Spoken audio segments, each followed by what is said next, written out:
दोस्तों, मेरे चैनल में आपका स्वागत है। आज मैं आप लोगों को माघ मास महात्म कथा अध्याय 5, 6 और 7 तीनों एक साथ सुनाने जा रही हूँ। इसलिए आप लोग मेरे वीडियो में अंत तक बने रहें, वीडियो को स्किप ना करें। और जो लोग मेरे चैनल पे नए हैं उनसे मेरी विनती है कि चैनल को सब्सक्राइब कर लें और बेल आइकन प्रेस करना ना भूलें। दत्तात्रेय जी कहते हैं कि हे राजन, एक प्राचीन इतिहास कहता हूँ। भृगुवंश में ऋषिका नाम की एक ब्राह्मणी थी जो बाल्यकाल में ही विधवा हो गई थी। एक रेवा नदी के किनारे विंध्याचल पर्वत के नीचे तपस्या करने लगी। वह जितेंद्रिय, सत्यवक्ता, सुशील, दानशीलता तथा तप करके देह को सुखाने वाली थी। वह अग्नि में आहुति देकर उच्च वृत्ति द्वारा छठे काल में भोजन करती थी। वह वलकल धारण करती थी और संतोष से अपना जीवन व्यतीत करती थी। उसने रेवा और कपिल नदी के संगम में 60 वर्ष तक माघ स्नान किया और फिर वहीं पर मृत्यु को प्राप्त हो गई। माघ स्नान के फल से वह दिव्य 4000 वर्ष तक विष्णु लोक में वास करके सुंद और उपसुंद दैत्यों का नाश करने के लिए ब्रह्म द्वारा तिलोत्तमा नाम की अप्सरा के रूप में ब्रह्मलोक में उत्पन्न हुई। वह अत्यंत रूपवती, गान विद्या में अति प्रवीण तथा मुकुट कुंडल से शोभायमान थी। उसका रूप, यौवन और सौंदर्य देखकर ब्रह्मा भी चकित हो गए। वह तिलोत्तमा रेवा नदी के पवित्र जल में स्नान करके वन में बैठी थी। तब सुंद व उपसुंद के सैनिकों ने चंद्रमा के समान उस रूपवती को देखकर अपने राजा सुंद और उपसुंद से उसके रूप की शोभा का वर्णन किया और कहने लगे कि कामदेव को लज्जित करने वाली ऐसी परम सुंदरी स्त्री हमने कभी नहीं देखी। आप भी चल कर देखें। तब वह दोनों मदिरा के पात्र रखकर वहां पर आए जहां पर वह सुंदरी बैठी हुई थी और मदिरा के पान विह्वल होकर काम क्रीड़ा से पीड़ित हुए और दोनों ही आपस में उस स्त्री रत्न को प्राप्त करने के लिए विवादग्रस्त हुए और फिर आपस में युद्ध करते हुए वहीं समाप्त हो गए। उन दोनों को मरा हुआ देखकर उनके सैनिकों ने बड़ा कोलाहल मचाया और तब तिलोत्तमा काल रात्रि के समय उनको पर्वत से गिराती हुई 10 दिशाओं को प्रकाशमान करती हुई आकाश में चली गई और देव कार्य सिद्ध करके ब्रह्मा के सामने आई तो ब्रह्मा जी ने प्रसन्नता से कहा, हे चंद्रवती, मैंने तुमको सूर्य के रथ पर स्थान दिया। जब तक आकाश में सूर्य स्थित है नाना प्रकार के भोगों को भोगो। सो हे राजन, वह ब्राह्मणी अभी सूर्य के रथ पर माघ मास स्नान के उत्तम भोगों को भोग रही है। इसलिए श्रद्धावान पुरुषों को उत्तम गति पाने के लिए यत्न के साथ माघ मास में विधि पूर्वक स्नान करना चाहिए। बोलो जय श्रीमन नारायण। आप लोगों को माघ मास कथा अध्याय 6 और 7 सुनाने जा रही हूँ। बोलो जय श्रीमन नारायण।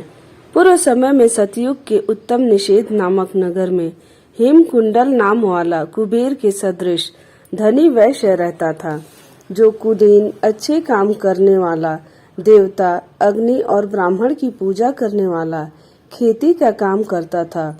वह गौ, घोड़े, भैंस आदि का पालन करता था।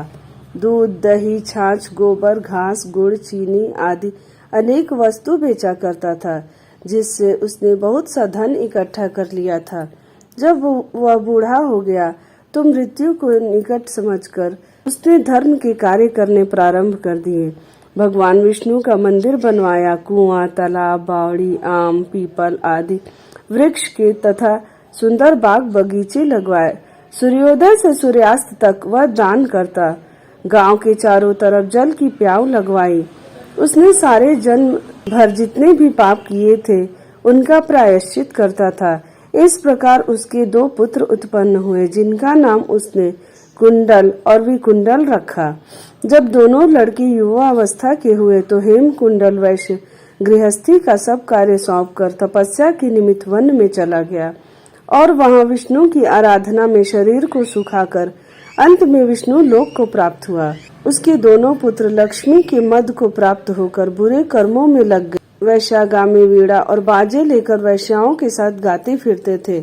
अच्छे सुंदर वस्त्र पहनकर, सुगंधित तेल आदि लगाकर, भांड और खुशामदियों से घिरे हुए हाथी की सवारी और सुंदर घरों में रहते थे। इस प्रकार ऊपर बोए बीज के सदृश वह अपने धन को बुरे कर्मों में नष्ट करते थे। कभी किसी सत पात्र को दान आदि नहीं करते थे, न ही कभी हवन देवता या ब्रह्मा जी की सेवा तथा विष्णु का ही पूजन करते थे। थोड़े दिनों में उनका सब धन नष्ट हो गया और वह दरिद्रता को प्राप्त होकर अत्यंत दुखी हो गए।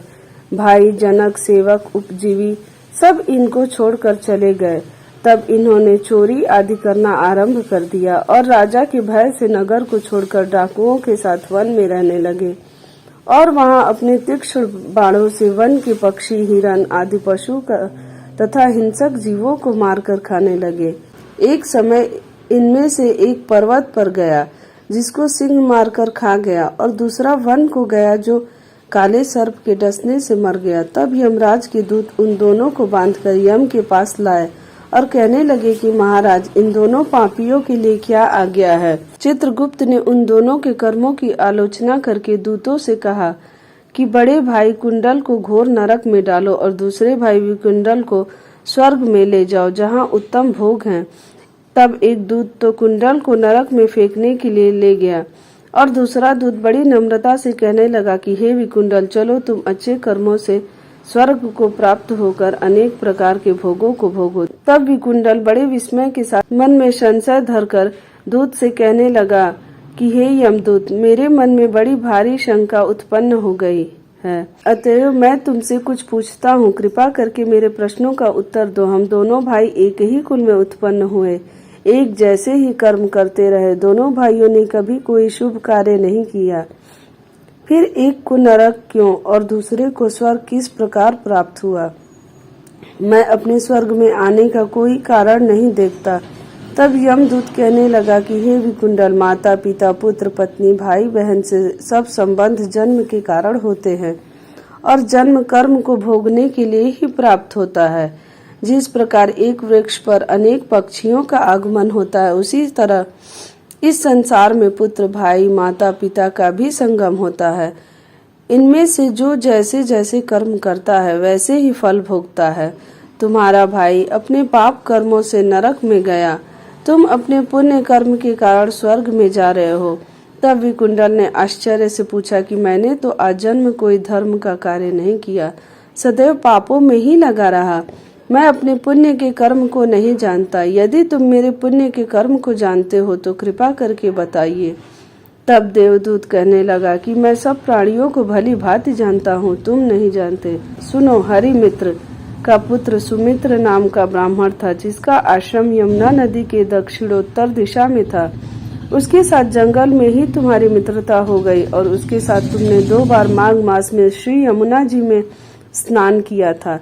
पहली बार स्नान करने से तुम्हारे सब पाप नष्ट हो गए थे और दूसरी बार स्नान करने से तुमको स्वर्ग प्राप्त हुआ। सो हे वैश्वेश्वर, तुमने 2 बार माघ मास में स्नान किया, इसी के पुण्य के फल से तुमको स्वर्ग प्राप्त हुआ और तुम्हारा भाई नरक को प्राप्त हुआ। दत्तात्रेय जी कहने लगे कि इस प्रकार वह भाई के दुखों से अति दुखित होकर नम्रता पूर्वक मीठे वचनों से दूतों से कहने लगा कि हे दूतों, सज्जन पुरुषों के साथ 7 पग चलने से मित्रता हो जाती है और यह कल्याणकारी होती है। मित्र प्रेम की चिंता न करते हुए तुम मुझको इतना बताने की कृपा करो कि कौन से कर्म से मनुष्य यमलोक को प्राप्त नहीं होता, क्योंकि तुम सर्वज्ञ हो। इसकी आगे की कथा मेरे 8वें अध्याय में आप लोग सुनेंगे। बोलो जय श्रीमन नारायण। अगर आपको मेरी यह कथा अच्छी लगी हो तो मेरे चैनल को लाइक करें, सब्सक्राइब करें, शेयर करें और कमेंट में जय श्रीमन नारायण जरूर लिखें।